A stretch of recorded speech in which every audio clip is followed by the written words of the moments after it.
Hi everyone, अगर आप भी स्लो हेयर ग्रोथ से परेशान हैं और आपको हेल्दी एंड शाइनी बाल चाहिए तो आज की वीडियो आपके लिए है। मैं आज कुछ बहुत ही simple yet effective tips share करने वाली हूँ जो कि मेरे लिए बहुत ही हेल्पफुल रहे हैं। So without any delay let's begin. पिछले कुछ सालों से रोजमेरी बहुत ही ट्रेंडिंग में चल रहा है और होना भी चाहिए क्योंकि ये वाकई में हेयर ग्रोथ में बहुत ही हेल्प करता है और ये साइंटिफिकली प्रूवन भी है। रोजमेरी को आप यूज़ करने का दो तरीका है, या तो आप रोजमेरी ऑयल यूज़ कर सकते हो या फिर रोजमेरी वाटर। और रोजमेरी ऑयल एंड वाटर में से कौन सा आपके लिए ज़्यादा अच्छा है, इसके रिगार्डिंग मैं एक वीडियो ऑलरेडी शेयर कर चुकी हूँ, आप चाहो तो उसे देख सकते हो। रोजमेरी ऑयल के रिगार्डिंग बात करने से पहले मैं एक चीज़ समझा दूँ, एसेंशियल ऑयल क्या होता है और कैरियर ऑयल क्या होता है, क्योंकि आप सब बहुत कंफ्यूज होते हो कि रोजमेरी ऑयल को मैं डायरेक्टली स्काल्प पे लगाऊं या फिर नहीं लगाऊं, ये एसेंशियल ऑयल क्या होता है और कौन सा ऑयल को मुझे डाइल्यूट करना है, कौन सा ऑयल को मुझे डायरेक्टली लगाना है, कुछ समझ में नहीं आ रहा है। सो ये बहुत ही सिंपल सी चीज़ है और इसी वीडियो में ही मैं आपको वो क्लियर करने वाली हूँ। बेसिकली ना there are two types of oil, एक कैरियर ऑयल और एक एसेंशियल ऑयल। दोनों में डिफरेंस क्या है? कंसंट्रेशन लेवल का डिफरेंस है। कंसंट्रेशन मतलब वो मतलब ज़्यादा अमाउंट, ज़्यादा कंसंट्रेटेड फॉर्म में, you know. So essential oil ज़्यादा कंसंट्रेटेड होता है और जो हमारा कैरियर ऑयल होता है वो ज़्यादा डाइल्यूटेड फॉर्म में होता है। सो कैरियर ऑयल डाइल्यूट फॉर्म में होता है, इसीलिए आप उसको डायरेक्टली अपने स्काल्प पे लगा सकते हो। हमारे जो डेली बेसिस का ऑयल होता है जैसे कि coconut oil, olive oil, castor oil, ये सब ना कैरियर ऑयल होते हैं। बेसिकली क्या बताऊँ, कैरियर ऑयल में ना लिखा नहीं रहता है कि वो कैरियर ऑयल है, लेकिन एसेंशियल ऑयल में हमेशा मेंशन रहता है कि वो एसेंशियल ऑयल है। और जैसे कि मैंने बताया, एसेंशियल ऑयल का कंसंट्रेशन बहुत ही ज़्यादा होता है, सो आपको उसको डायरेक्टली अपने स्काल्प पे नहीं लगाना है। लगाने से क्या होगा, जैसे कि हमें पता है कोई भी चीज़ ज़्यादा अमाउंट का अच्छा नहीं होता है। सो ज़्यादा कंसंट्रेटेड फॉर्म का ऑयल अगर आप अपने स्काल्प पे डालोगे तो स्काल्प में कुछ एडवर्स रिएक्शन हो सकता है और आपको कुछ एलर्जी हो सकता है, आपको कुछ रिएक्शंस हो सकते हैं। बेसिकली वो ज़्यादा अच्छा नहीं है। और मैंने ये भी मेरे फॉलोअर्स से बहुत मैसेजेस में सुना है कि उन्होंने ना डाइल्यूट करते थे, लाइक एसेंशियल ऑयल को कैरियर ऑयल के साथ डाइल्यूट करते हैं, लेकिन बहुत ही ज़्यादा अमाउंट ले लेते हैं। तो उससे भी क्या होता है ना, उससे भी उनको प्रॉब्लम होता है। हमेशा ही याद रखना, आप कोई भी एसेंशियल ऑयल अगर यूज़ कर रहे हो तो उसका क्वांटिटी आप कुछ ही ड्रॉप्स ही लेना है, ऐसे नहीं कि चम्मच में लेना है, वैसा नहीं है। मैं यूजुअली क्या करती हूँ, मेरा रेशियो बता रही हूँ, मैं यूजुअली 30 ml ऑफ मेरे कैरियर ऑयल जो होता है उसमें मैं 2 drop rosemary essential oil use करती हूँ और 2 drop peppermint essential oil use करती हूँ। अभी पेपरमिंट किसके लिए? पेपरमिंट से क्या होता है ना, वो स्काल्प हेल्थ को बहुत ज़्यादा अच्छा रखता है। वो स्काल्प को हेल्दी रखने में मदद करता है और स्काल्प के जो इचीनेस होता है या फिर स्काल्प रिलेटेड जो इश्यूज होते हैं वो आप पेपरमिंट ऑयल लगाने से आपको नहीं होगा। सो आप क्या कर सकते हो, मैंने जैसे बताया, आप जो भी ऑयल अभी लगा रहे हो वो 30 ml ऑफ ऑयल लेके उसमें आप 2 ड्रॉप रोजमेरी ऑयल लगाओ, रोजमेरी एसेंशियल ऑयल मिलाओ और 2 ड्रॉप पेपरमिंट एसेंशियल ऑयल मिलाओ। उसके बाद नहाने से 2-3 घंटे से पहले आप उसको अच्छे से लगाओ, उसके बाद हेयर वॉश कर लेना। मैं ना बहुत रिग्रेट करती हूँ, मैं ये चीज़ पहले क्यों नहीं की। मैं ऐसी हूँ, मैं सोचती हूँ जितना कम में काम निपट जाए उतना अच्छा है। तो मैं सोचती थी मैं तो रोजमेरी वाटर रोज़ यूज़ कर रही हूँ, तो अभी रोजमेरी ऑयल भी क्यों यूज़ करूँ, सेम ही तो है। बट मैं ये समझ नहीं पाई उस टाइम कि वो बहुत एफर्टलेस है। देखिए, मैं तो ऐसे भी तेल लगाती हूँ नहाने से पहले। सो 2 ड्रॉप डालने में कितना वक्त लगता है, हार्डली कुछ सेकेंड्स। और पैसों का बात भी अगर है ना, ये रोजमेरी जो एसेंशियल ऑयल होता है ये 300 रुपये का आता है और ये ना आपको पता है कुछ ही ड्रॉप्स डालना है। जैसे कि मैं हर हेयर वॉश से पहले 2 ड्रॉप्स डालती हूँ, तो ये ड्रॉप्स में डालने से ना ये एसेंशियल ऑयल मेरे पास 1 साल से है। सो आपको ज़्यादा खरीदना है नहीं। जैसे कि आप अगर हेयर ग्रोथ सीरम देखोगे, हेयर ग्रोथ सीरम का रेट बहुत ज़्यादा होता है और आप उसको अगर लगाओगे ऐसे 1 महीने में ख़त्म हो जाता है, लेकिन ये रोजमेरी एसेंशियल ऑयल आपको 1 साल तक टिकेगा। सो उस हिसाब से भी आपको फ़ायदा है। मैं तो बोल रही हूँ आप रोजमेरी वाटर लगाओ या फिर नहीं लगाओ। अभी बहुत जन को प्रॉब्लम भी होगा कि अभी सर्दी चल रही है तो रोज़ रोजमेरी वाटर नहीं लगा सकते, कुछ लोगों को टाइम नहीं होता है। उन लोगों के लिए अब ये बेस्ट है कि आप रोजमेरी एसेंशियल ऑयल लगाओ। और जैसे कि मैंने बताया, ये सच में हेयर ग्रोथ में हेल्प करता है। अभी आते हैं रोज़मेरी वाटर की तरफ। रोज़मेरी वाटर भी सच में हेयर ग्रोथ में बहुत मदद करता है। आप उसको ट्राई ज़रूर कीजिए। आपको उसको कैसे लगाना है, आपको रोज़ उसको अपने स्काल्प पे लगाना है। आप हेयर पे भी लगा सकते हो अगर आपके हेयर ज़्यादा ऑयली रहते हैं, लेकिन अभी विंटर में मैं सजेस्ट नहीं करूँगी कि आप अपने हेयर पे रोज़मेरी वाटर लगाओ, बस अपने स्काल्प पे ही लगाओ।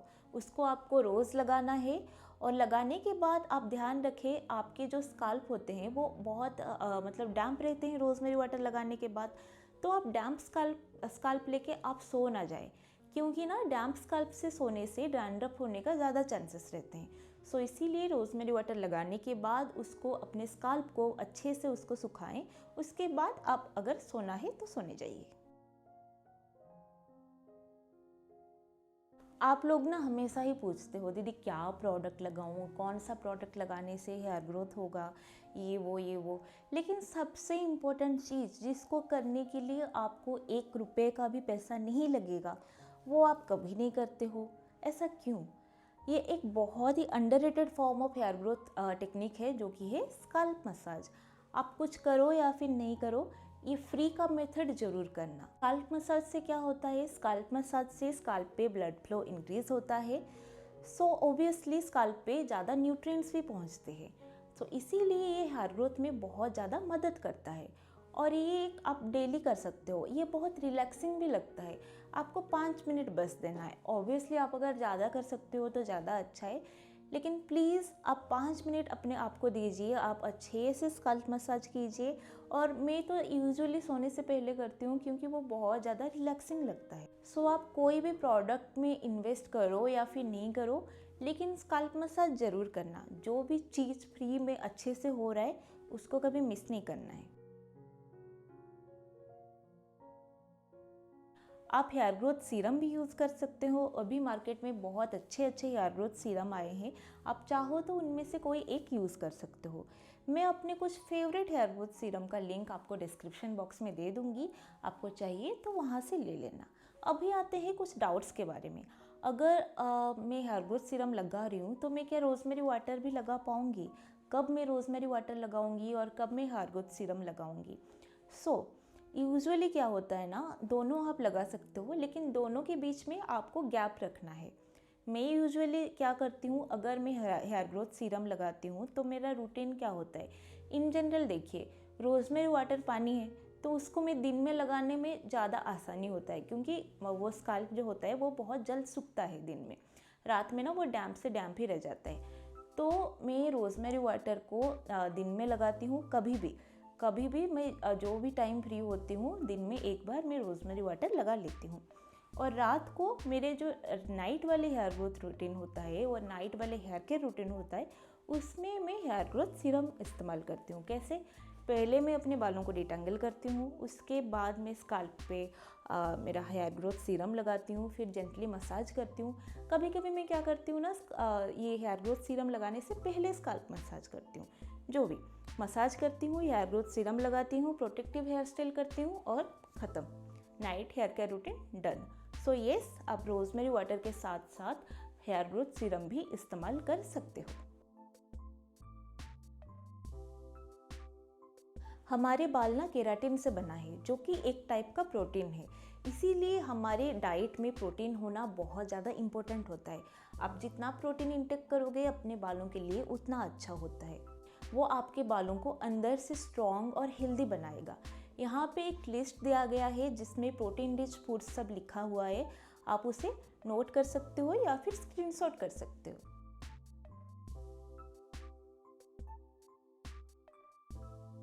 डाईहाइड्रोटेस्टोस्टेरॉन एक हार्मोन होता है जिसके वजह से बहुत लोगों का हेयर फॉल होता है। सो हमें कुछ ऐसे फूड्स इंटेक करना चाहिए जो कि वो हार्मोन को ब्लॉक करे। डाईहाइड्रोटेस्टोस्टेरॉन मतलब DHT। सो हमें DHT ब्लॉकर फूड्स चाहिए। सो DHT ब्लॉकर फूड कौन कौन सा है, जैसे कि ग्रीन टीज़ है, और जैसे कि यहाँ पे लिस्ट दिया गया है, आप देख सकते हो। ये सब फूड्स को आपको कंज्यूम करना है। ये सब अंदर से आपके बालों को हेल्दी रखने में मदद करेंगे।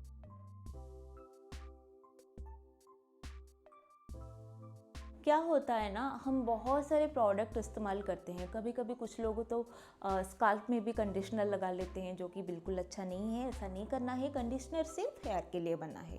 और बहुत लोग हेयर स्टाइलिंग करते हैं, तो ऐसे में क्या होता है, हम जो प्रोडक्ट लगाते हैं ना, वो हमारे स्काल्प में एक्यूमुलेट हो जाते हैं और प्रोडक्ट बिल्डअप होता है। प्रोडक्ट बिल्डअप होने से क्या होता है, वो ना हमारे स्काल्प को ऐसे कवर कर लेता है। तो हम जो भी अच्छा प्रोडक्ट लगाते हैं, जैसे कि अगर हम हेयर ग्रोथ सीरम लगाएं या फिर रोजमेरी वाटर लगा रहे हैं, वो स्काल्प पे अच्छे से पेनिट्रेट नहीं हो रहा है। तो उसके लिए क्या करना है, आपको प्रोडक्ट बिल्डअप को रिमूव करना है। कैसे रिमूव करेंगे, तो दो ऑप्शन है।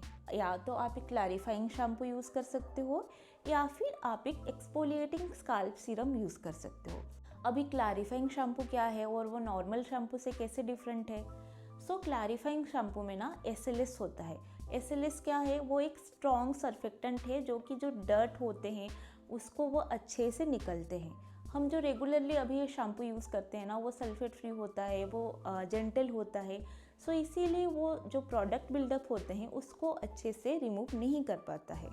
सो जो भी शैम्पू में SLS है और सिलिकॉन नहीं है, वो शैम्पू आपका क्लैरिफाइंग शैम्पू है। आपको उसको मंथली ट्वाइस यूज करना है, सो दैट आपके जो प्रोडक्ट बिल्डअप है वो अच्छे से निकल सके। अगर आप क्लैरिफाइंग शैम्पू यूज़ करना नहीं चाहते हो, तो आप एक्सफोलिएटिंग स्काल्प सीरम यूज़ कर सकते हो।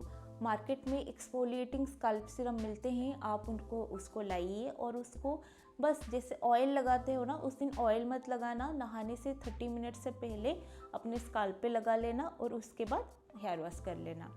एक्सफोलिएटिंग स्काल्प सीरम में आप ग्लाइकोलिक एसिड भी यूज़ कर सकते हो, वो भी बहुत अच्छे से प्रोडक्ट बिल्डअप को रिमूव करता है। सो ये था आज का वीडियो अगर अच्छी लगी हो तो लाइक, शेयर एंड सब्सक्राइब करना ना भूलें। मिलते हैं नेक्स्ट वीडियो में, बाय।